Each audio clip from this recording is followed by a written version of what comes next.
வணக்கம். நான் உங்கள் ஜோதிட ஆசான் வஜ்ரம் அருள்ராம். உறவுகளே, இன்று நாம் பார்க்க இருப்பது ஈரானுக்கும் இஸ்ரேலுக்கும் நடந்து கொண்டிருக்கக்கூடிய இந்த போர். இந்த போரினால் பாதிக்கப்படும் மக்களோட நிலை எப்படி இருக்கிறது? இந்த போர் என்று தணியும்? அதாவது எப்பொழுது இந்த போர் நிறுத்தம் ஏற்படும்? இந்த போர் நிறுத்தம் ஏற்படுமா அல்லது இது இன்னும் இந்த யுத்தம் தீவிரப்படுத்தி 3ஆம் உலகப் போராக கூட மாறுமா? இப்படியெல்லாம் நிறைய கேள்விகள், சிந்தனை ஓட்டங்கள் மக்களிடத்தில் நிலவுகின்றது. இதன் அடிப்படையில், இதன் வெளிப்படையாக சில உறவுகள் என்னிடம் கேட்டுக்கொண்டதற்கு இணங்க இந்த போரை பற்றி ஜோதிட சாஸ்திரம் என்ன சொல்கிறது? ஜோதிடத்தில் இந்த போரின் நிலைப்பாடு என்ன?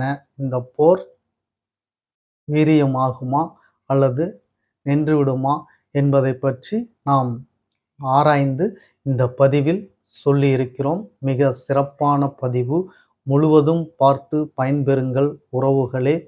அரசியல் நகர்வுகள் இந்த போரில் எந்த அளவிற்கு இருக்கிறது, இது போன்ற கருத்துக்கள் எல்லாம் மிகவும் சுவாரஸ்யமாக இந்த பதிவில் இருக்கிறது. மீண்டும் சொல்கிறேன், முழுவதும் பார்த்து பயன்பெறுங்கள் உறவுகளே. நாம் பதிவுக்குள் செல்வதற்கு முன்னால் புதிதாக நமது சேனலை பார்த்து கொண்டிருக்கும் உறவுகளே, நீங்கள் உங்கள் உறவுகள், சொந்தங்கள், அக்கம் பக்கத்தில் இருக்கக்கூடிய நண்பர்கள் அனைவரிடத்திலும் நமது சேனலை எடுத்துச் சொல்லி அவர்களையும் சப்ஸ்கிரைப் செய்ய சொல்லுங்கள். காரணம், நாம் ஸ்ரீ ஜெயகௌரி ஜோதிடாலய நிறுவனம் ஒன்றை நடத்தி கொண்டு வருகிறோம். அந்த நிறுவனத்தின் வழியாக இல்லாதவர்களுக்கும் இயலாதவர்களுக்கும் ஏழை எளியவர்களுக்கும் நம்மால் முடிந்த உதவிகளை செய்து கொண்டு வருகிறோம். அதேபோல் இறைத்தொண்டு, ஆலய பணிகள், ஹோமம் வளர்ப்பது, வேலி வளர்ப்பது, இது போன்ற நற்காரியங்களை செய்து கொண்டு வருவதன் விளைவாக நாம் செய்யக்கூடிய இந்த செயல்களின் பலன் என்று சொல்லக்கூடிய புண்ணியங்கள் அத்துணையும் கௌரி ஆன்மீக சேனலின் பார்வையாளராக இருக்கக்கூடிய உங்கள் ஒவ்வொருவருக்கும் கிடைக்க வேண்டும் என்ற எண்ணத்தில் தான் அவ்வாறு சொல்கிறேன் உறவுகளே. நீங்கள் நான் சொல்வது போல் எல்லோரிடத்திலும் சொல்லி அவர்களை சப்ஸ்கிரைப் செய்ய சொல்லுங்கள். முதலில் நீங்கள் நமது சேனலை சப்ஸ்கிரைப் செய்து கொள்ளுங்கள். அருகில் இருக்கக்கூடிய பெல் பட்டனை ப்ரெஸ் பண்ணிக்கோங்க. லைக் பண்ணுங்க, ஷேர் பண்ணுங்க. இப்போ பதிவுக்குள்ளார போகலாம் வாங்க உறவுகளே.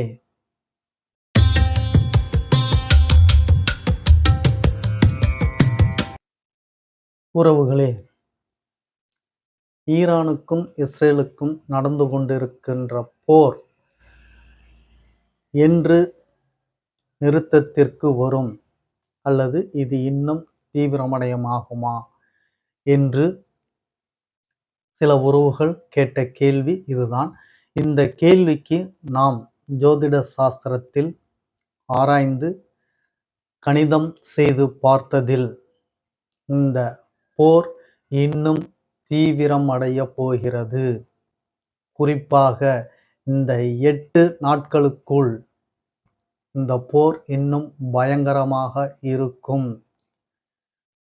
கூட துணை நாடுகள் சேரக்கூடிய நிலைப்பாடும் இருக்கிறது.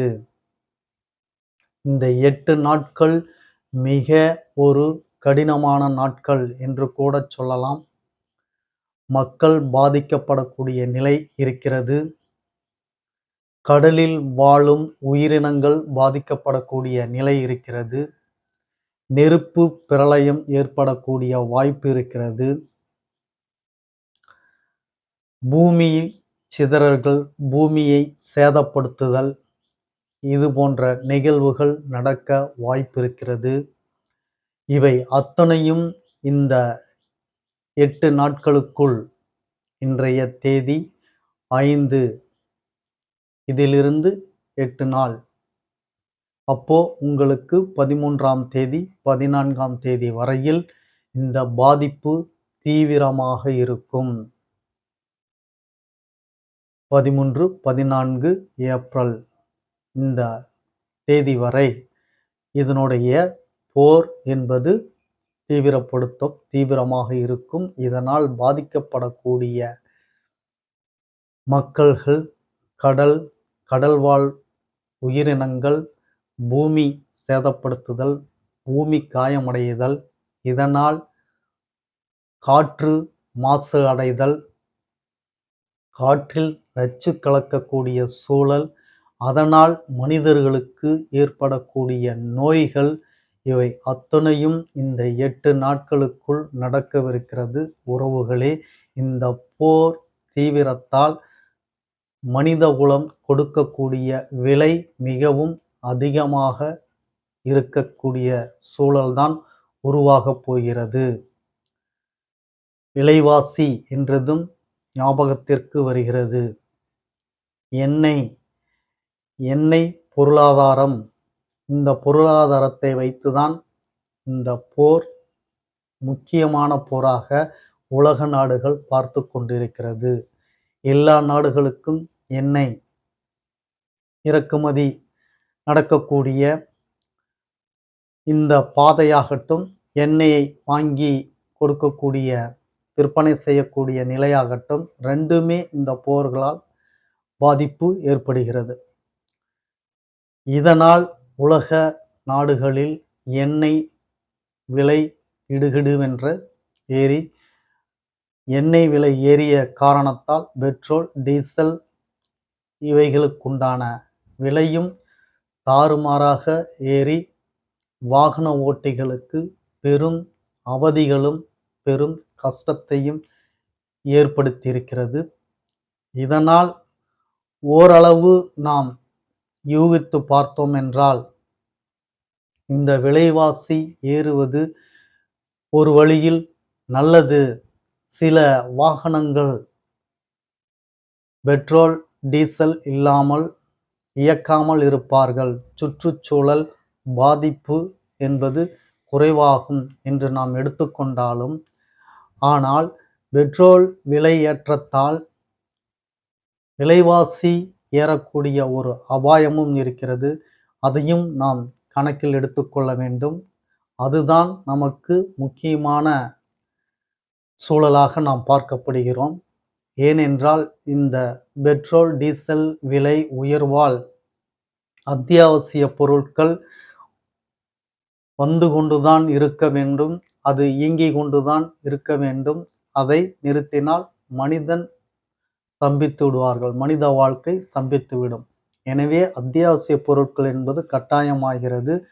இவை இயங்கிக் கொண்டு இருக்கத்தான் செய்யும். அது எவ்வளவு விலை ஏறினாலும். ஆனால் அவ்வளவு விலை ஏறும் பொழுது அதையெல்லாம் மக்களுக்கு விலை ஏற்றமாக கொடுப்பார்கள், வரி ஏற்றமாக கொடுப்பார்கள். அப்போ மக்கள் அங்கு பாதிக்கப்படுகிறார்கள். இந்த விலைவாசி ஏற்றம் என்பது மிக ஒரு கஷ்டமான ஒரு நிலையாகத்தான் நாம் பார்க்கப்பட வேண்டும். ஏனென்றால் எல்லோரும் இங்கு வரைமுறை, அதாவது கணக்கீடு முறையோடு தான் நாம் குடும்பம் நடத்துகிறோம். மிடில் கிளாஸ் என்பது நம் நாட்டில் அதிக பர்சன்டேஜாக இருக்கக்கூடியவர்கள் மிடில் கிளாஸ். அவர்களுக்கெல்லாம் ஒரு மிகப்பெரிய நெருக்கடியான நிலையைத்தான் இந்த போர் ஏற்படுத்தி தருகிறது. நன்கு நீங்கள் சிந்தித்து பாருங்கள். எவரோ ஒருவர் கௌரவத்திற்காகவோ அல்லது அவங்களது சுயநலத்திற்காகவோ ஒரு நாட்டின் மீது போர் தொடுக்கும் பொழுது யார் யாரெல்லாம் பாதிக்கப்படுகிறார்கள், எதன் வழியாக சம்பந்தம் இல்லாதவர்கள் எல்லாம் எப்படி பாதிக்கப்படுகிறார்கள் என்பதை நீங்கள் நன்கு யோசித்து பாருங்கள் உறவுகளே. ஒரு தலைவராக இருக்கக்கூடியவர்கள் இதையெல்லாம் யோசித்து பார்த்து செயல்பட வேண்டும். நாம் செய்யக்கூடிய செயலினால் மக்கள் பாதிக்கப்படக்கூடாது என்று யார் நினைக்கிறார்களோ அவர்களே சிறந்த தலைவர்களாக இருக்கிறார்கள். அவர்கள்தான் சரித்திரத்திலும் இடம்பெறுகிறார்கள். இப்படி இது போன்ற மக்களுக்கு கஷ்டத்தையும் நஷ்டத்தையும் தொந்தரவையும் ஏற்படுத்தி கொடுக்கக்கூடிய சூழலில் இந்த போர் இருந்து கொண்டிருக்கிறது, நடந்து கொண்டிருக்கிறது. இதன் வீரியம் அதிகமாக ஆகப்போகிறது. வரும் 8 நாட்கள் மக்களுக்கு இந்த போரால் பதட்டமும், நெருக்கடியும், பயமும், விலைவாசி உயர்வு இது போன்ற நிலை இந்த 8 நாட்களுக்குள் நடக்கப் போகிறது. அந்த நாட்டில் இருக்கும் மக்கள்கள் இந்த சேனலை நீங்கள் பார்ப்பதற்கு வாய்ப்பு கிடைத்தால் நீங்கள் கவனமாக இருந்து கொள்ளுங்கள். மக்களுக்கு பாதிப்பு ஏற்படக்கூடிய சூழல் இந்த 8 நாட்களுக்குள் அதிகமாக இருக்கிறது. நீங்கள் பார்க்கக்கூடிய வாய்ப்பு இருந்தால் பார்த்து நீங்க கவனமாக சேஃபாக இருந்து கொள்ளுங்கள். உறவுகளே, சாஸ்திரத்தில் சொல்லக்கூடிய நிகழ்வுகள் எப்பொழுதும் மாறாது, சரியாக இருக்கும். இந்த 8 நாட்கள் ஒரு சவாலான நாட்களாகத்தான் இருக்கும் என்பதை மீண்டும் மீண்டும் உங்களுக்கு சொல்லிக்கொண்டு, உறவுகளே, உங்களுக்கான பதில் இந்த பதிவில் இருந்திருக்கும். உங்களுக்கு அது திருப்திகரமாகவும் அமைந்திருக்கும் என்ற நம்பிக்கை எனக்கு உண்டு. உங்களுக்கு இருந்தால் கீழே கமெண்ட்ல சொல்லுங்க. நான் மீண்டும் மீண்டும் சொல்வது, நீங்கள் நமக்கு ஆதரவு தருகிறீர்கள். ஆனால் கமெண்ட்ல கமெண்ட் பண்ணுவதற்கோ, இல்லை லைக் பண்ணுவதற்கோ, ஷேர் பண்ணுவதற்கோ உறவுகள் யாரும் முன்வர மாட்டீர்கள்.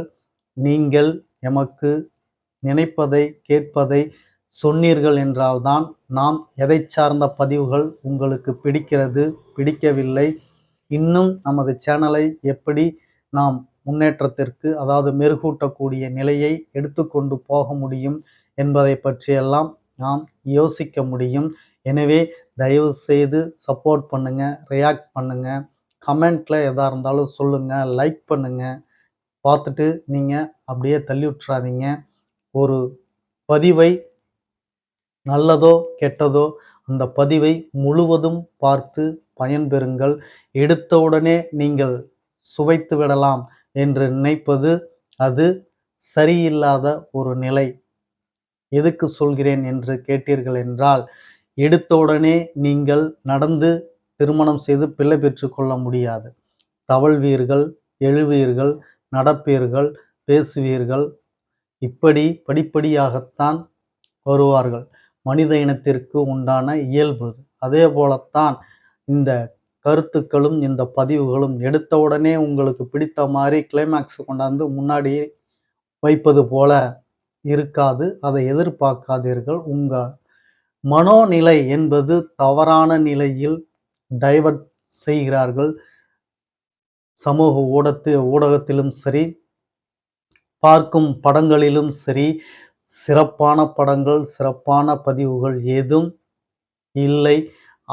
அதன் மூலமாகத்தான் அதை பார்க்கும் பொழுதுதான் உங்கள் மனோநிலை டைவர்ட் ஆகிறது. அதற்கேற்ற மனோநிலையை நீங்கள் வளர்த்துக் கொள்கிறீர்கள். உங்கள் மனோநிலைக்கேற்றவாறு நீங்கள் பதிவுகளை பார்க்க மாட்டேங்கிறீர்கள். அதற்கேற்றவாறு உங்கள் மனோநிலையை மாற்றிக்கொள்கிறீர்கள். இந்த இடத்தில்தான் நீங்கள் தவறு செய்கிறீர்கள். நல்ல பதிவுகள் என்பது பலாப்பழம் போல் மேலே முற்கள் போல் இருக்கும். உள்ளே நீங்கள் கஷ்டப்பட்டு அதை பிளந்து எடுத்து சாப்பிடும் பொழுதுதான் அதனுடைய சுவை என்பது தெரியும். ஆனால் தீய பதிவுகள் அப்படியல்ல. பார்க்கும்போது உங்களுக்கு கவர்ச்சியாக, அடிப்பது போல், உடைப்பது போல், காமத்தை தூண்டுவது போல், இப்படி இவையெல்லாம் தெரியும். அது உங்களுக்கு ஆபத்தில் கொண்டு போய் விடும் வந்து. ஆனால் நல்ல பதிவுகள் ஆரம்பத்தில் உங்களுக்கு புரியாதது போல இருக்கும். அறுவையாக கூட சிலர் எடுத்துக்கொள்ளலாம். ஆனால் கண்ட்ரோலோடு முழுவதும் கேட்டீர்கள் என்றால் உங்கள் வாழ்க்கைக்கு அது ஒரு அரும்பிரசாதமாக இருக்கும் என்று சொல்லிக்கொண்டு, உங்கள் பொன்னான நேரத்திற்கு நன்றியை சொல்கொள்கிறேன் உறவுகளே. மீண்டும் அடுத்த பதிவில் உங்களை சந்திக்கும் வரை உங்களுக்கு நன்றி, வணக்கம் சொல்லிக்கிறேன் உறவுகளே.